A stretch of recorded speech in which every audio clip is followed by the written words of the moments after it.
Hello, welcome to Geology Concepts. This question in front of you is from 2022.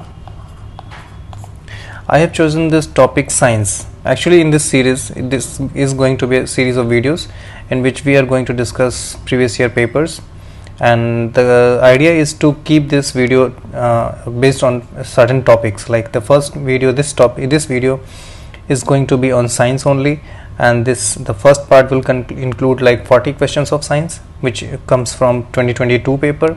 The second part will include papers from the paper of 2020 which will include 30 questions around from science. Actually आइए हम first question देखते हैं. पहला question ये है, the speed of particles in a matter usually increases with a rise in temperature. Which one of the following phenomena is responsible for it? तो ये question actually ऐसा है कि सपोज एक कोई सा भी मैटर ले लेते हैं. सपोज गैस है, इसको हमने यहाँ से हीट अप करना स्टार्ट किया, यहाँ से हम हीट दे रहे हैं उसको, ठीक है ना. जैसे हम इसको हीट अप करेंगे तो कह रहे हैं कि इनकी जो पार्टिकल्स हैं उनकी स्पीड जो है वो बढ़ जाती है, पहले से ज़्यादा हो जाती है, कुछ ऐसे. What is the reason behind it? See this question is directly from the thermodynamics. अगर इसको आप ऐसे देखें कि हम यहाँ से हीट दे रहे हैं तो heat is a form of energy, right. तो एनर्जी आप प्रोवाइड कर रहे हैं यहाँ के इस मटेरियल के, इस गैस के पार्टिकल्स को, यानी कि एटम्स या मॉलिक्यूल्स जो भी हैं. तो जब इसको हम हीट प्रोवाइड करेंगे एनर्जी, और ये ऑलरेडी मूविंग है, तो इसकी स्पीड बढ़ेगी. तो obviously that is because of kinetic energy, right, increase in kinetic energy. क्योंकि स्पीड की वजह से अगर कोई किसी ऑब्जेक्ट की एनर्जी बढ़ती है तो that is because of kinetic energy. So obviously यहाँ पे an increase in kinetic energy should be the answer, right. Okay, अब हम अगले क्वेश्चन पे चलते हैं. The second question is which one of the following has the least density at room temperature. अब यहाँ पे डेंसिटी की बात हो रही है, तो डेंसिटी आप समझ सकते हैं, इसमें कुछ ज़्यादा भारी बात तो है नहीं, इट्स क्वाइट ईजी. तो यहाँ पे है सबसे पहले soil and iron. So definitely these two items are solids, ठीक है. और जैसे ये सॉलिड हो गए तो फिर acetone is liquid and milk is also liquid. आपको पता है एसीटोन, अगर आपको पता नहीं है एग्जाम के टाइम पे कि लिक्विड है कि नहीं, तो आपको थोड़ा सा पता होना चाहिए कि इसका जो यूजेज है वो पेंट रिमूवर या नेल पॉलिश जो रिमूव करते हैं उसके अंदर हम यूज़ करते हैं इसको, ठीक है ना. नेल पॉलिश रिमूवर के जैसे इसको हम यूज़ करते हैं. तो ऑब्वियसली ये एक लिक्विड है और ये इवापोरेट होता है ईजिली, ठीक है ना. तो इवापोरेशन की वजह से इसकी डेंसिटी काफ़ी डेंसिटी काफ़ी कम होती है, इसकी वजह से इसका इवापोरेशन काफ़ी ईजिली हो पाता है और ये रिमूवर का भी काम करता है. मिल्क के रिस्पेक्ट में इसकी डेंसिटी कम होती है, ठीक है. मिल्क की डेंसिटी ज़्यादा होगी, एसीटोन की डेंसिटी कम होगी. तो इस केस में हम कह सकते हैं कि इसकी जो आंसर होना चाहिए इस क्वेश्चन का, that should be B, acetone.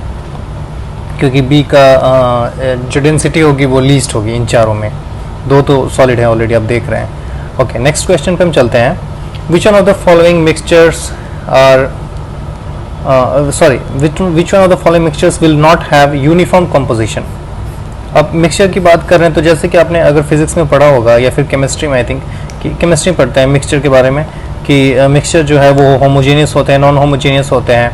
तो होमोजेनियस मिक्सचर के बारे में अगर बात करें तो ऐसा होता है कि उसमें जो हम सॉल्यूट डालते हैं सॉल्वेंट के अंदर, वो यूनिफॉर्मली मिक्स हो जाता है. तो शुगर को अगर हम पानी में डालें तो जो शरबत हमारी बनती है, शिकंजी बनेगी, वो बिल्कुल ही मिक्स हो जाती है. शुगर को हम अलग से देख नहीं सकते, उसको निकाल नहीं सकते ईजिली. तो ये तो नहीं होगा, ये तो यूनिफॉर्म बनाएगा. तो और हमारे को नॉन यूनिफॉर्म पूछ रहा है, तो ये तो नहीं होगा. अल्कोहल भी अगेन बहुत सारे लोगों को पता होगा, पैक बनाते टाइम पे जब हम अल्कोहल डालते हैं तो वो बिल्कुल यूनिफॉर्मली मिक्स हो जाता है. तो ऑब्वियसली वो तो नहीं होगा क्योंकि यहाँ भी यूनिफॉर्म हो जाता है. सल्फर एंड कार्बन डाइसल्फाइड, तो ये भी एक, जैसे कार्बन डाइसल्फाइड आप देख रहे हैं, this is a compound, right. अब कंपाउंड एक, उसके अंदर एक कंपाउंड मतलब H2O अगर हम लेंगे, ठीक है, और हम ये कहें कि हाइड्रोजन जो H2O के अंदर है वो यूनिफॉर्मली मिक्सड है कि नहीं, तो ऑब्वियसली आप हाइड्रोजन को सेपरेट नहीं कर सकते H2O के अंदर से, है ना. ईजिली आप सेपरेट नहीं कर सकते, तो क्योंकि वो यूनिफॉर्म मिक्सचर है और वो आप उसको सेपरेट नहीं कर सकते. तो that's why this is not going to be your answer. So oil in water, अब ये तो काफ़ी इजी है, सबने पानी के ऊपर तेल तो देखा ही होगा. सपोज ये वाटर है और इसके ऊपर अगर हमने पानी डाल दिया या तो तेल डाल दिया, लाइक थोड़ा सा this the oil stays at the upper surface of the water, right? It does not go inside. Oil यहाँ पे आपको नहीं मिलेगा, तो यानी कि नॉन यूनिफॉर्म हो गया, यही नॉन यूनिफॉर्म मिक्सचर, और इसकी वजह से आपका आंसर जो है वो ए हो जाएगा, राइट? तो 3 का आंसर ए हो गया। 4 पे अगर हम चलें, तो 4 पे अगर हम चले और देखें, तो यहाँ पे आपको देखिए विच one of the following is an example of the physical change. Physical change की बात कर रहा है, तो फिजिकल चेंज का मतलब ही हो जाता है कि या तो फॉर्म चेंज होगा या स्टेटस चेंज होगा ऑब्जेक्ट का। स्टेट कह सकते हैं, not status, sorry, state of matter, तो स्टेट चेंज हो जाएगा, ठीक है ना? तो फिजिकल चेंज या स्टेट चेंज होना चाहिए। जैसे कि इसमें एग्जांपल हम सबसे पहले ऊपर से देखते हैं, फ्लावरिंग ऑफ प्लांट्स।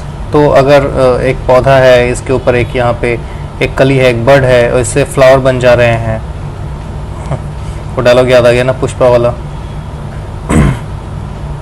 तो ऐसे अगर यहाँ पे ये फ्लावरिंग हो रही है, ठीक है, तो this is a chemical change, right? आप लोग जब आई मीन बहुत सारे लोगों ने, आप लोगों ने पढ़ा होगा बायोलॉजी और केमिस्ट्री। तो biology is mainly chemistry only, है ना? बायोलॉजी के अंदर हम भले उसके manifestations are different, but at the core level biology is chemistry only. तो देयर आर केमिकल चेंजेस, क्योंकि जब एक बर्ड एक फ्लावर में चेंज हो बदलता है, तो that is because of chemical changes in that plant, right? तो ये तो केमिकल चेंज है। Clotting of blood, obviously blood जब बाहर निकलता है बॉडी से, कट हो जाए, इंजरी हो जाए किसी भी तरीके से, तो जब ब्लड बाहर निकलता है तो उस ब्लड की जो कॉम्पोजिशन है वो चेंज हो जाती है, क्योंकि इसके अंदर जो आयरन है वो आयोनाइज हो जाता है, ऑक्सीडाइज हो जाता है, सॉरी, और बहुत सारी चीज़ें उसके अंदर जो केमिकल चेंज है वो होती हैं वहाँ पे, तो उसकी वजह से ब्लड क्लॉटिंग होती है, ठीक है? तो this is also a chemical change, this is also a chemical change. Cooking of food, ये आपको आई मीन ये दोनों ऑप्शन तो एलिमिनेट करना काफ़ी ईजी रहा होगा लोगों के लिए, पर ये आई थिंक यहाँ पे थोड़ी सी प्रॉब्लम हुई होगी, अगर हुई होगी तो। Cooking of food, cooking of food is a chemical change, is not a physical change. Suppose आप आलू पका रहे हैं, ठीक है ना, इसमें पानी डाला है यहाँ पे सपोज, और यहाँ पे आपने कुछ पोटैटोज डाली हैं, and if you're trying to boil this potato, it will take like 30 minutes or something, and after that this potato is ready to be used, I mean to be eaten. If you eat raw potato, it will give you stomach ache, but if you eat boiled potato, it will be good for you, unless you are a sugar patient. So see, this is how it is. What happens is, when a potato is boiled, the intermolecular force, because of the force between different components present in a potato, there is intermolecular force, suppose this. So this bond gets weakened, becomes weak, and when you eat that potato, it becomes easy for our stomach and our digestive system to break down this bond and break down the components of the potato and easily digest. So this is also a chemical change, right? Cooking of potato. I gave you the simplest example, but there are other methods, other examples also, like cooking. Suppose you are making chapatis, so that is also, after the chapati is baked, that becomes different thing, right? So this here also it is a chemical change. Melting of ice is a physical change. How I tell you? See, suppose there is ice cube, there are ice cubes, again ice cube, यहाँ पे alcohol था, अभी ice cube आ गया, so this is a complete thing, everything is ready for party. So few ice cubes are here, and there is a surface. If you put few ice cubes here, it will start melting, but the chemical composition, the chemical formula for ice cube is also H2O, and for water also H2O. So ice melts, it turns into water, and the chemical formula for water is H2O, chemical formula for ice is H2O. So there is no chemical change, only physical changes there. The form of the status, the state of the matter changes, but there is no physical change. So that's why the correct answer should be melting of ice, right? Moving to the next question, like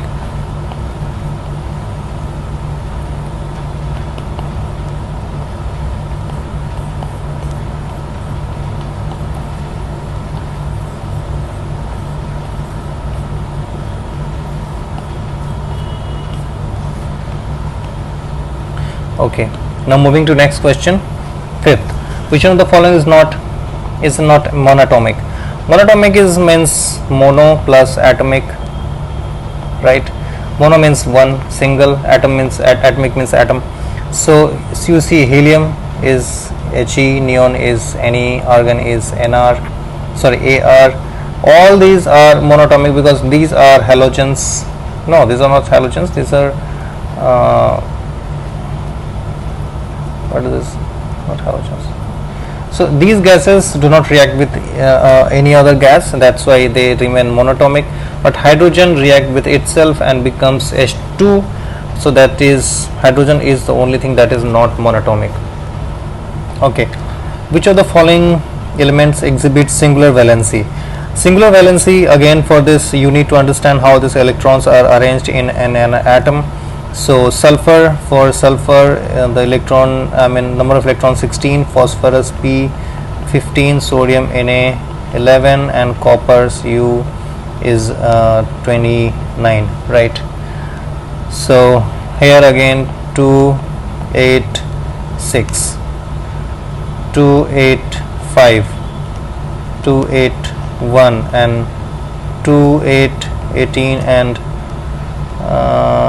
28 and 1. So this way you can see that only this and these two options are there for singular valency. But the question is, the trick here is that copper shows twin valency 1 and 2.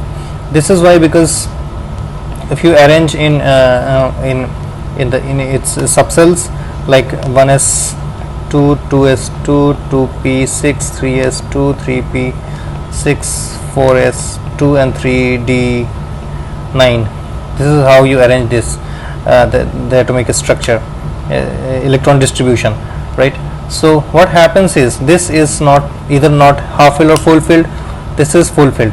But if this 4s subcell, if this transfers one electron to d, this becomes 4s1 and 3d10. This is half filled and this is half filled, so stability increases. That's why this is the place where you can say this is how this valency is shown. But here again, these two electrons can also be donated or to take part in chemical reaction, and here one electron can also take part in chemical reaction. So here we have two different valencies for copper. So here again you can see that only sodium is that which exhibits singular valency, right? So moving to the next question, and here you will have okay, what is the maximum number of electrons that can be accommodated in the M shell? See, this question is quite easy. The order of the shells is like this: K, L, M, so N, O, and so on. So the formula is 2n square for the number of electrons in every shell.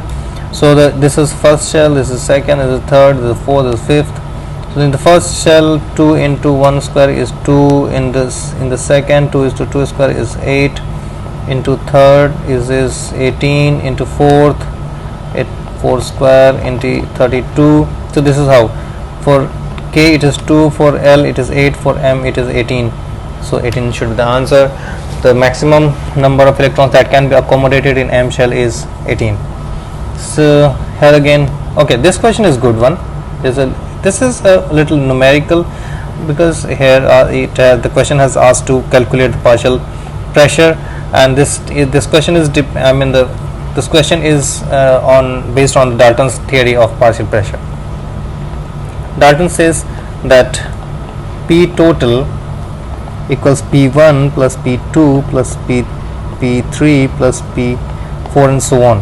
So how this is, let me explain this. Suppose there is a container in which different gas molecules are there. Suppose the first gas molecule is like this. This exerts P1 pressure, and the second gas is like this.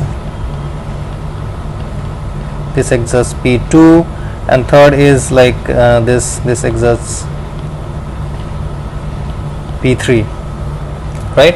The three gases are there. This is not compartment. There is no rigid separation. I just drew these two lines to make you understand that there are three different gas molecules are there. So what happens is, the total pressure will be P1 plus P2 plus 3. This is what Dalton says. So, and the ratio in which the pressure exerted in the pressure, the partial pressure in which the ratio of this partial pressure is like P total equals the ratio is like this. इन सबका जो ratio है वो P1 is to P2 is to P3. It's like number of moles present of P1, number of moles of P1 is to moles of P2, moles of P3, right? So how many moles are there? Like in the question, if you have understood this thing, the ratio this and the total, this question can be solved. So let me explain this question again. Here this says that a sealed container contains 1 mole of helium. Helium has 1 mole only, right? And 3 moles of nitrogen. N2 has 3 moles, right? So ratio is 1:3 and total pressure is 80,000 Pascal. So what will be the distribution of partial pressure? So it would be like 80,000 by 1 plus 3, 4. This will become 20,000, and so helium will contribute like 20,000 Pascal and nitrogen will contribute like 6,000 Pascal. This is how a ratio works. So this is how this is what helium will contribute, and this is what nitrogen will contribute. So what is the question? What will be the partial pressure of nitrogen? So nitrogen will contribute 6,000 Pascal, so this is going to be 6,000, which is C. So this is how this question was. Moving to the next question, which one of the following statements regarding gold is not correct? See, gold is here, so we'll go into this question is actually based on common sense, because you see 24 karat gold is very soft, which we all know that 24 karat gold is not fit for jewelry making or something, because that gold is soft and that cannot be suitable for jewelry making. So this is true, and question is asking for to find out which is not true.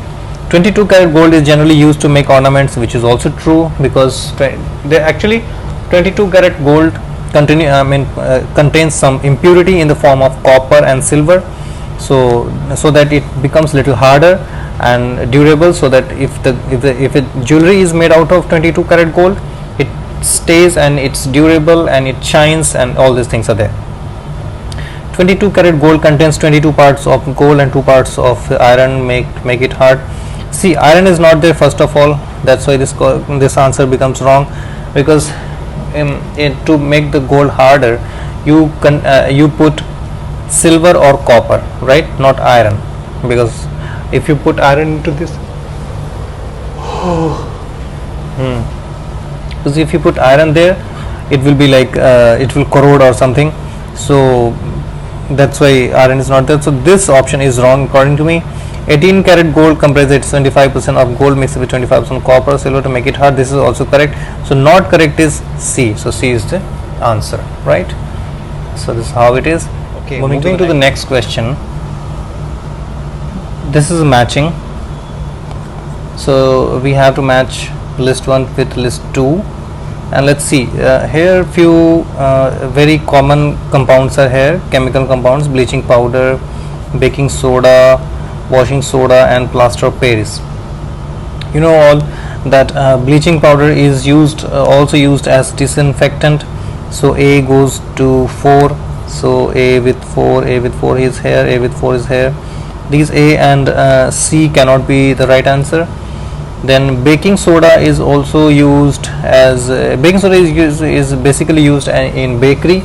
So is there anything related to bakery?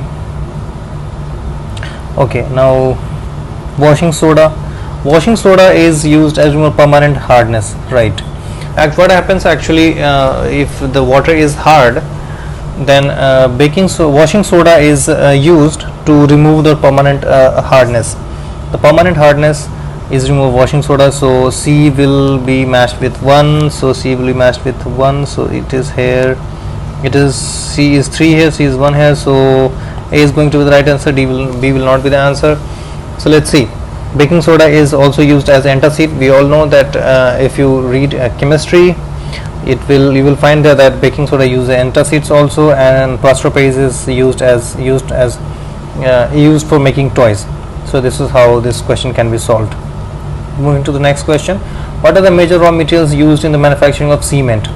So this is limestone and clay, right?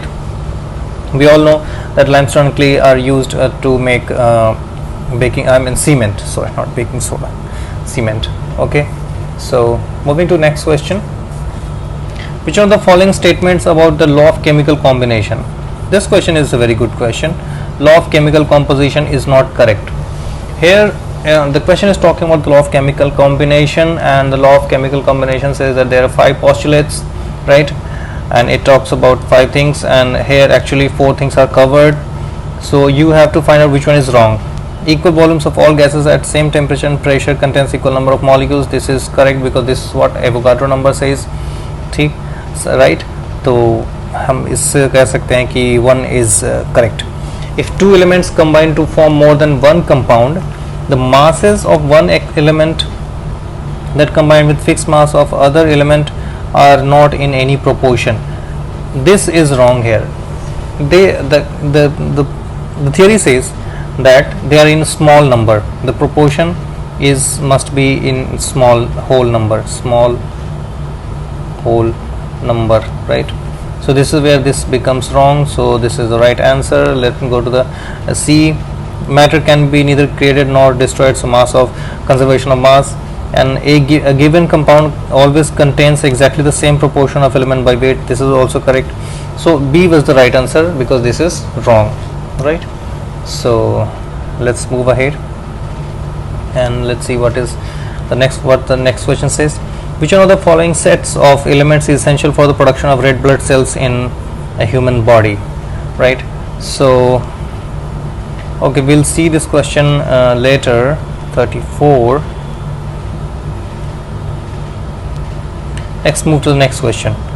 Foods like margarine, fried foods, margarine I've never heard, fried foods, cookies, chips, snacks foods are considered as unhealthy because of trans fats.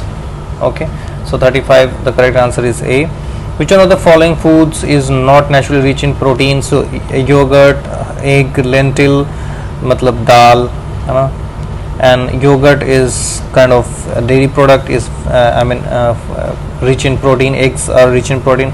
Green leafy vegetables are not rich in protein. They carry minerals, vitamins and other things. Which of the following are the parts of AYUSH? AYUSH is, you all must have heard this thing. AYUSH is Ayurveda. A stands for A stands for Ayurveda, right? U is Unani. S is for Siddha. H is for homeopathy. Let's see. Allopathy is not there. Allopathy, so A and C cannot be the answer. Allopathy is not, so only homeopathy, Unani and yoga. Okay, obviously Y is for yoga. Sorry. Moving to the next question.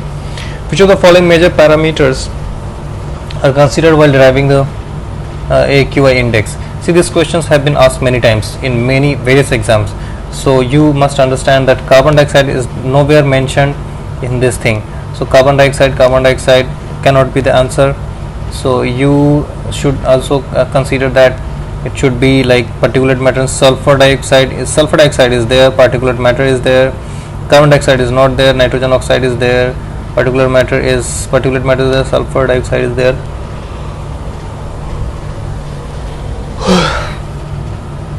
Nitrogen oxide and particulate matter only. No, this is not true. See, in Indian AQI we track like 8 pollutants, which are PM10, PM2.5, nitrogen dioxide, which is NO2,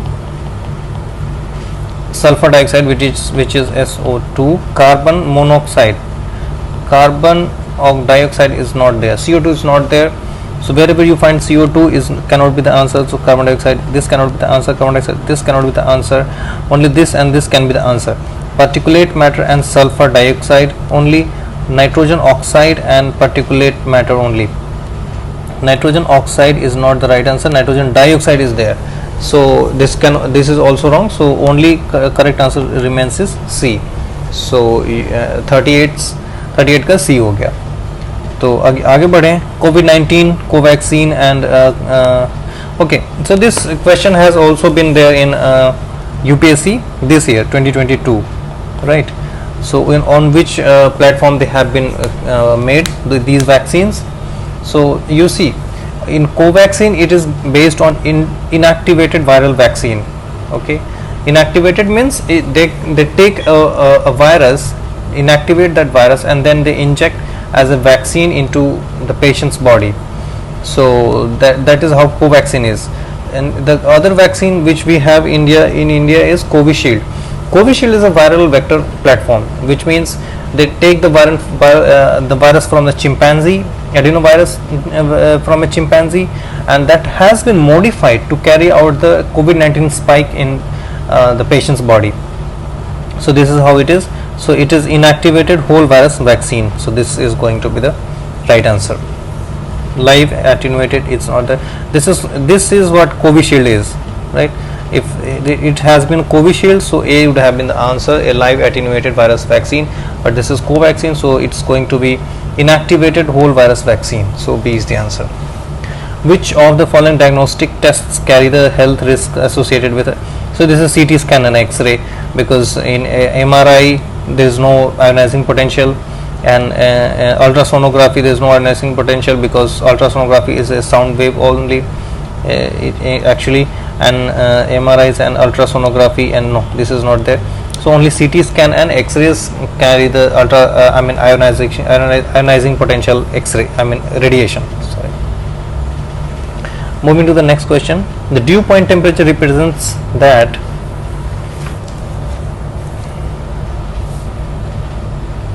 okay.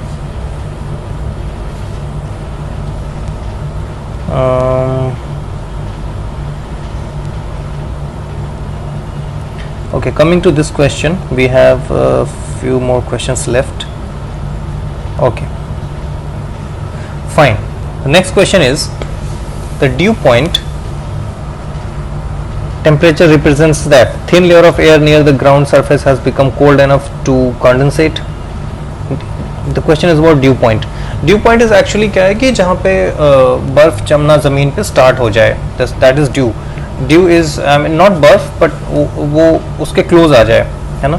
So the thin layer of air near the ground is surface has become cold enough to condensate. Condensation जब start हो जाती है, जब जो fog होता है वो condensate हो करके water droplets में water droplets बन जाए. So that is dew point. There is thorough mixing of air, which is not true. See, if it is thorough mixing of air, that means the temperature variation will keep happening and the dew point will not reach. For the dew point to reach, there has to be constant air, not air that is not flowing, and stationary air mass has to be there. Evaporation has exceeded condensation. There is no concept of evaporation here. The night temperature is warm, no. So only A is the right answer. Okay, moving to next 74. Which one of the following events has not been attributed to El Nino during early 1980s? Okay, so which of the following important greenhouse gas is not considered to be largely changed in its amount due to human activities? Water vapor, carbon dioxide, chlorofluorocarbon and methane. Not considered to be largely changed. So this is water vapor only, because we have not changed water vapor, because carbon dioxide we have induced carbon dioxide, methane and chlorofluorocarbon, these are all human made, but water vapor is there because of the natural cycle of natural water cycle. So 75 is for 75, okay, so net this is water vapor. Okay.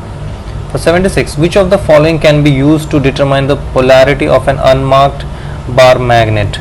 So if there is a bar magnet, I do not know which pole is north and which pole is south, so you can use a compass, right? or iron fillings can also be, no, iron filling cannot be used because iron filling does not tell you which side is north and which side is south pole.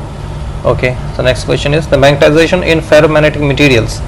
Ferromagnetic materials are materials which attract, which easily get converted into a magnet when put in magnetic field. So it's always can never vanish, which is wrong. This magnetization can be a magnetized magnet can be demagnetized by using the opposites, by using the opposite polarity of field of opposite polarity. The B says is always opposite to direction of applied field magnet. No, this is not correct.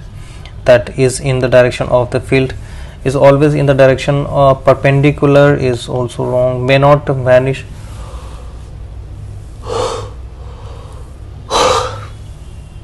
May not vanish even when the applied magnetic field is reduced to 0. This can be true. May not vanish even when the applied magnetic field is, this is called retentivity, right?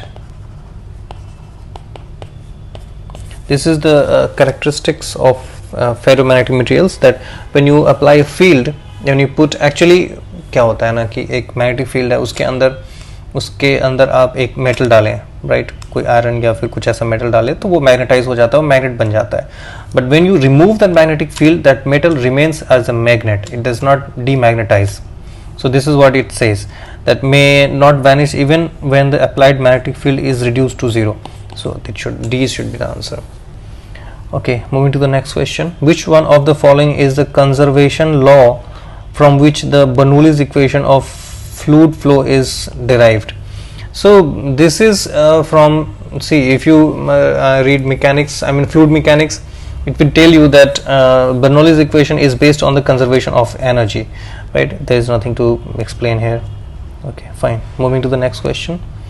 Who among the following is known to be the first one to consider the role of inertia in motion? This is Galileo. Which one of the following statements is not correct for a freely falling object? So it accelerates, which is true. Its momentum keeps on changing, which is true because velocity is increasing. Its motion is affected only by the gravity, which is wrong, because in freely falling object the motion is affected by gravity as well as with air resistance, right? Its motion is affected both by gravity as well as the air resistance. This is true. So this asking is not true, so C is the right answer. So the next question is about gravity of a system of rigid bodies coincides with their center of mass if and only if. Center of mass and center of gravity, it talks about two things. So before we move to the next, before I go to the answer to this question, I must explain few things. See, what is center of mass and what is center of gravity? Actually, center of gravity is, so before going to the center of gravity, let me tell you what is center of mass. Suppose there is a rod uniformly with uniform thickness or an density.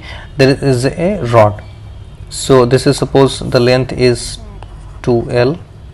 We all know that if we put a pivot here at length L, we can easily balance this rod. Okay, so this is what center of mass is, that all the mass can be considered as concentrated here at this point at L length from this rod. So this is how center of mass is. But center of gravity, see, it does not depend on anything. Center of mass is independent thing, it is fixed there. It does not change whether you put you put this iron rod any way, it does not matter, right? But if you put the center, if you consider the center of gravity, it does depend on few things. One thing especially, like if you, center of gravity is like it's a big object.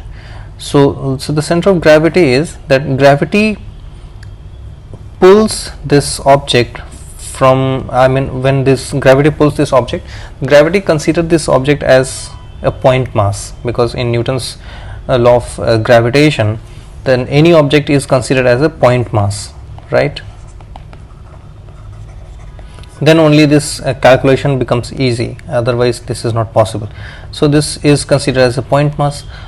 Now suppose this is, there is again this rod, the same rod of length 2L and same thickness and density, and here is a pivot and there is a gravitational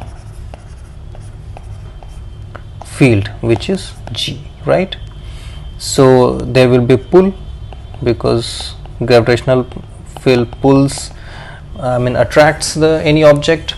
So there will be a force like this, force like this. So in this way, if the pivot is from the one end at length L and from another length also it is from L length, so this can be balanced.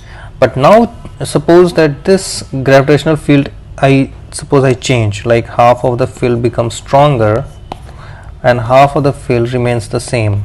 So this has become strong, this has become stronger.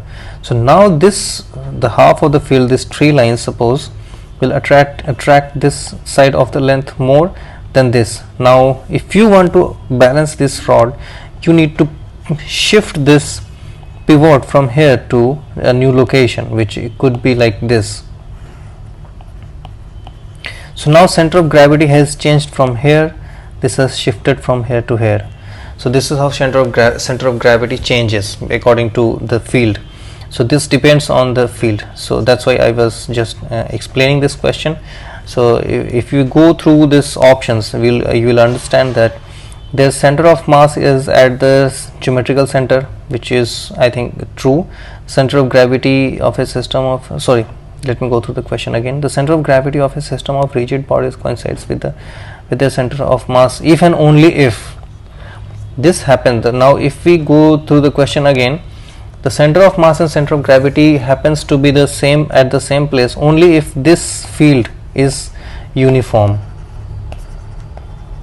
These 3 lines and these 3 lines are same. If the field lines, then only you will have the same the center of gravity and center of mass at the same place. Else in any other case, if the field becomes non-uniform, then center of gravity changes from the center of mass, and which gives you that the rigid bodies have the same uniform mass densities. No, this is not correct.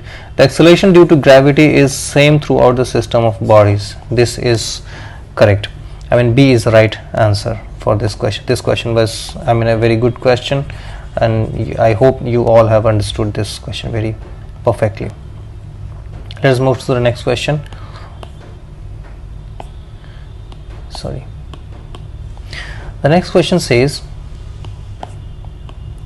how do scalar quantities differ from the vector quantities? So there is a difference between scalar and vector quantities. You all know that scalar quantities are about magnitudes only and vector quantities are about magnitude and direction. The first option is the only difference between the two. Only difference, you have to consider this whenever if you are writing UPSC exam, and if there is a word only in the exam, the question paper, you have to be very careful. The only difference between the two quantities is that a secular quantity, sorry, not secular, scalar quantity includes magnitude only, whereas a vector quantity includes both magnitude as well as direction, which is true. There is nothing wrong about it, but you have to go through all the options because it has mentioned only. So both the quantities include direction, and both the quantities include direction, you have to cut it here only. The scalar quantity includes magnitude only, whereas the vector quantity includes both magnitude and direction, and both the quantities can be combined using the rules of ordinary algebra. Here is the catch. See, a scalar quantity like speed of 2 meter per second and 4 meter per second can be added like 6 meter per second, but a vector is there like velocity. If something like velocity is there, if it is 2 meter per second in the direction of north and 4 meter per second in direction of east, this cannot be added in the way this has been added, like you cannot make it 6 or something. So here vector rule is there, so you have to follow that vector triangle formula. Vector addition, subtraction, and dot products and cross products are there. A scalar quantity includes magnitude only, which is true, and scalar quantities can be combined using rules of ordinary algebra, whereas a vector quantity includes both magnitude and direction, and vector quantities can be combined using rules of vector algebra, which is absolutely right. Okay, so D is the right option, not A. If you were in hurry, so you could have marked A as correct because that was partially correct.